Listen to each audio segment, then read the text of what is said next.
If you wouldn't say it to your best friend, why are you saying it to yourself? I'm here to show you how you can change that inner dialogue that isn't always so nice. And you're going to be amazed at what happens when you do.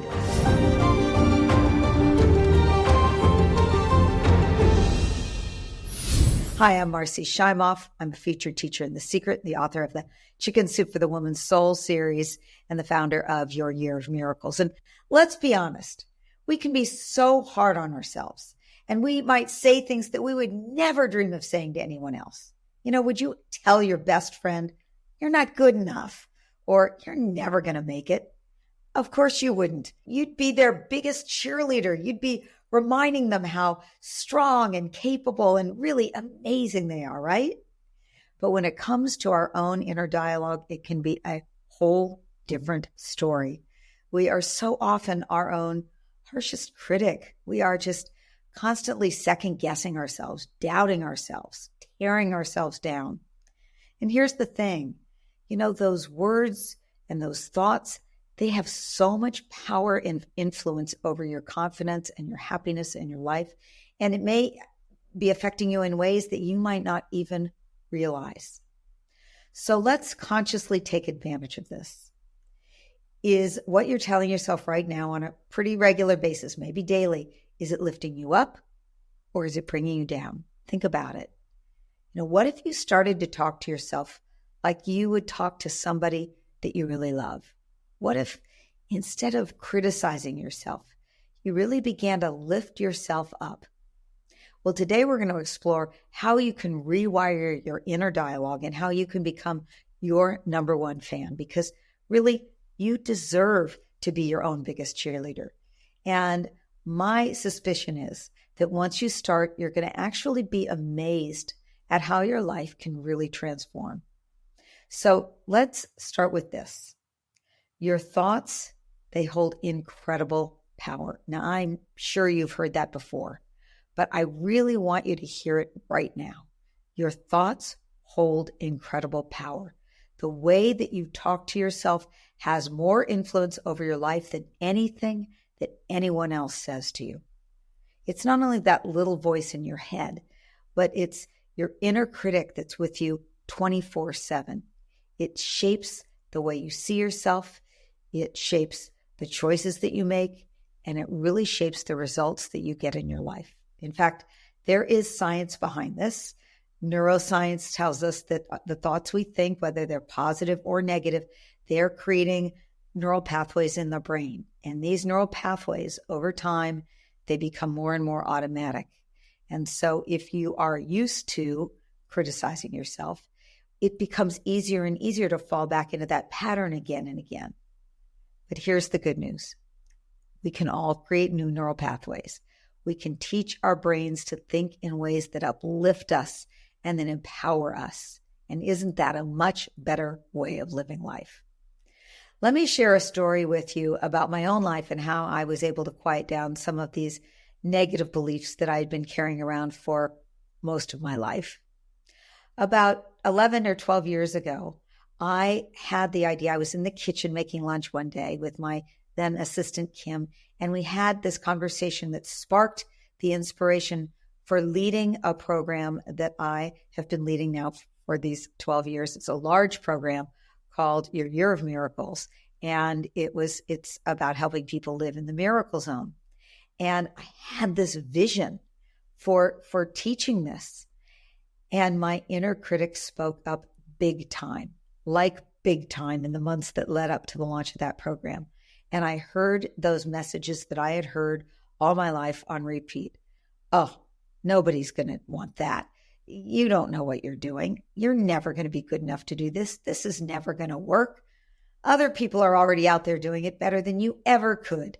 You know, you get the picture. Maybe some of those voices sound familiar to you, those thoughts. Now, they weren't kind. However, they were all too familiar. And luckily, I recognized from experience that this was my old inner habit, the neural pathways, the inner critic that was giving me a hard time saying I'm not good enough or I'm not worthy. It was very familiar to me. I had felt that from the time I remember being in school as a young kid. I felt that when I applied for my very first job. I felt that when I went to go write my very first book, and on and on. But during the launch of this new program, I had great support around me.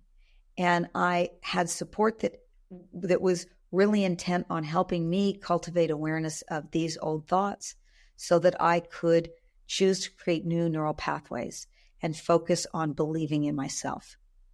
And so do you know what happened? We opened up the doors to that brand new program called Your Year of Miracles, and thousands of people said yes right away. And then the following year, even more people joined. And every year for the next 10 years, more and more people joined in higher numbers than the year before. And I will tell you that this work that I consider to be truly the work of my life, it's what I feel I was called to the planet to be doing. You know, if I had listened to my inner critic, Your Year of Miracles program would not exist today. I never would have had the courage to act on that spark of inspiration. But because I knew how to break the pattern of negative thinking, almost 1 million people have been impacted by this program. So if you've ever felt like giving up because of that nagging inner critic, I want you to know you are not alone. I want you to know that you have the power to change that dialogue and to free yourself from that. Because I tell you, if I can do this, you can do it too. So stick with me here, because coming up, I'm going to give you a powerful 3-step process to finally become your biggest fan instead of your biggest critic. Sound good? So how do you do it? How do you stop that negative self-talk? Well, the first step to transforming your inner dialogue is awareness. You can't change something that you don't notice, that you aren't aware of, right? So let's just start there by simply paying attention to that little voice in your head. I'm going to tell you a story about Louise Hay, who you might have heard of. Louise was a best-selling author. She's the founder of Hay House, which is this huge global publishing company that's, I'm sure, touched billions of people on the planet. But before she became this trailblazing force for healing that Louise was, she battled her own inner critic. And her journey to overcoming it is both inspiring and something I can certainly relate to. And my guess is that you'll be able to too. Because Louise's early life, it was marked by lots of hardship. She grew up in poverty. She had lots of abuse. As a young woman, she struggled with low self-worth. And like many of us, she developed an inner critic that constantly reminded her of how she wasn't good enough. The voice would say things like, you're damaged, or you can't do it, or you don't matter, or who's going to listen to you. And that dialogue kept her trapped in cycles of self-doubt and insecurity. And for years, Louise believed those negative thoughts. They actually shaped how she saw herself and the decisions that she made. And she said that she settled for less because she didn't believe that she deserved more. And, isn't that so true of most of us, really? When we let our inner critic run the show, we start to believe that we're not worthy of happiness. We're not worthy of love. We're not worthy of success. And that's exactly where Louise found herself, feeling stuck in a life that didn't reflect her true potential. Well, here's the incredible part. Louise became aware of this inner dialogue. She started hearing it. She started paying attention to it. And she realized that the thoughts that were running her mind were keeping her small, and that her awareness was the turning point. So she started to question those beliefs. Were they true? Did they serve her? Was it possible that she could actually rewire them? And she said it wasn't always easy and it didn't happen overnight, but she started to understand that she could change the way she spoke to herself. And she started practicing self-love, which at the time felt really radical to her, even uncomfortable. She said she would stand in front of the mirror and say things like, I love and approve of myself. And at first, she said it felt awkward. She didn't believe the words, but she just kept at it. And every day she showed up for herself with compassion. And she practiced new thoughts and new statements that really started to shift her inner world. And that shift in her inner dialogue transformed everything. As Louise rewired her thoughts, Her life began to change. She wrote her groundbreaking book, You Can Heal Your Life, where she shared her personal journey and the power of affirmations and self-love. And that book went on to become a global bestseller. It's helped millions of people challenge their own inner critics and reframe their thinking. And I'm one of those people. I have that little book still on my shelf to this day. But, it didn't stop there for Louise. Her inner transformation led to her stepping out and founding Hay House, which is this publishing company that's dedicated to spreading messages of healing and personal growth and empowerment. And it's her own journey from self-doubt to self-love that was the foundation of a movement that has touched countless lives. So what can we all take from Louise's story? First, that awareness of your inner critic is the key to change. Once you're aware of those negative thoughts, you can really start to challenge them and replace them. And second, it's possible to rewire your thoughts no matter how ingrained they may feel. And we're going to talk about this more in just a little bit. Louise's journey wasn't about becoming perfect. It was about becoming aware. Listen to that. It's not about becoming perfect. It's about becoming aware. Aware of what you're doing, and then showing up for yourself with compassion and making the conscious choice to think differently.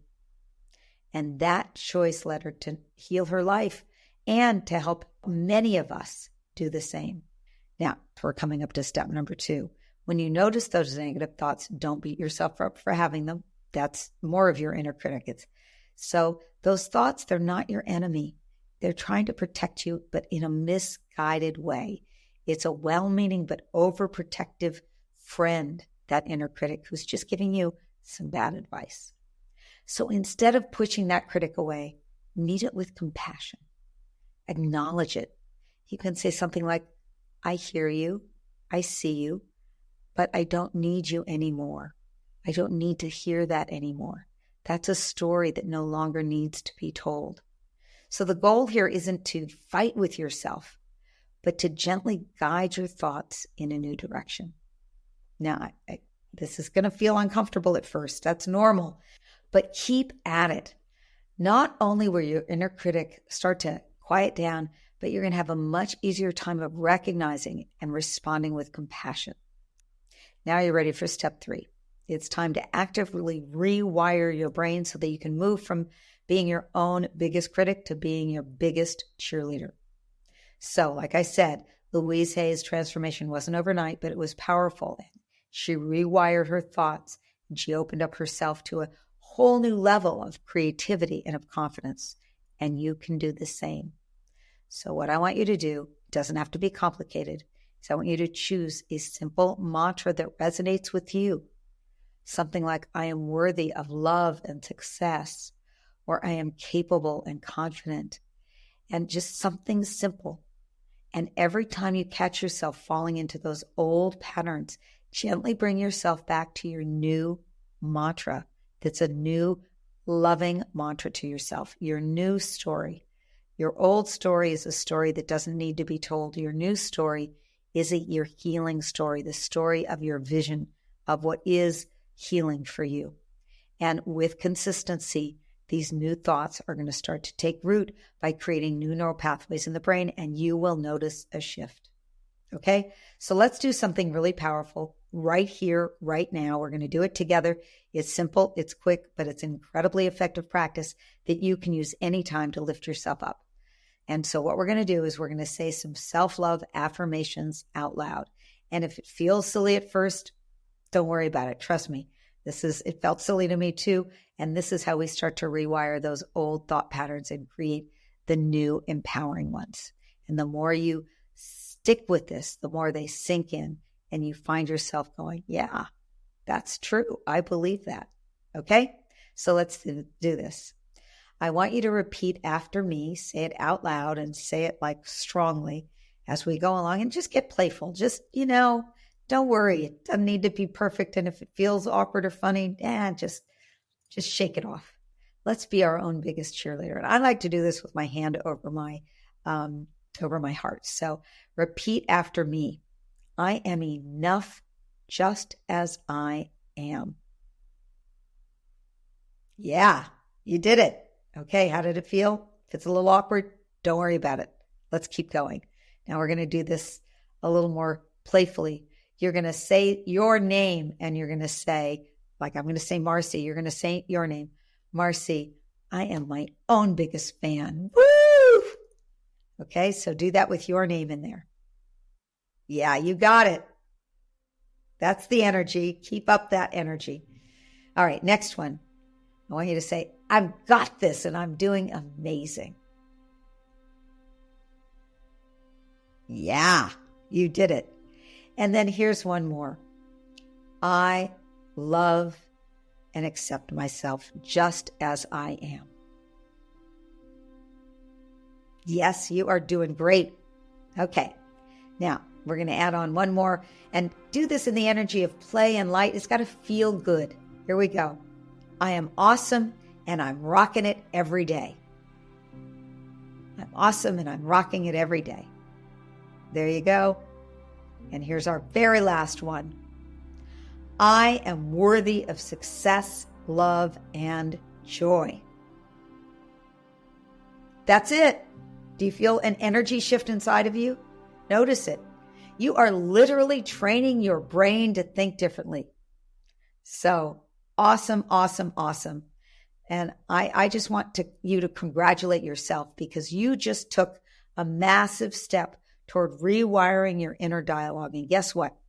You can do this anytime you feel you need a little boost. It's just like a muscle. The more you practice it, the stronger it becomes. And it's just about creating new neural pathways in the brain. So let me do a quick recap. You have the power to change the way you talk to yourself. You can rewire your inner dialogue. And when you do, you're going to find that you're not just more confident, but you're also going to feel more peaceful and more resilient and more joyful. Remember, you can either be your own biggest fan or your biggest critic. Which one do you want to choose? You've got everything that you need inside of you to lift yourself up, to love yourself, to really live with confidence. So keep showing up for yourself like this, and you are going to see how your inner dialogue transforms. So if this has inspired you, I want you to keep going with this. And if you'd really like to strengthen your self-love muscles, I've collected some of my favorite self-love practices in a brand new program that's called the Path of Self-Love.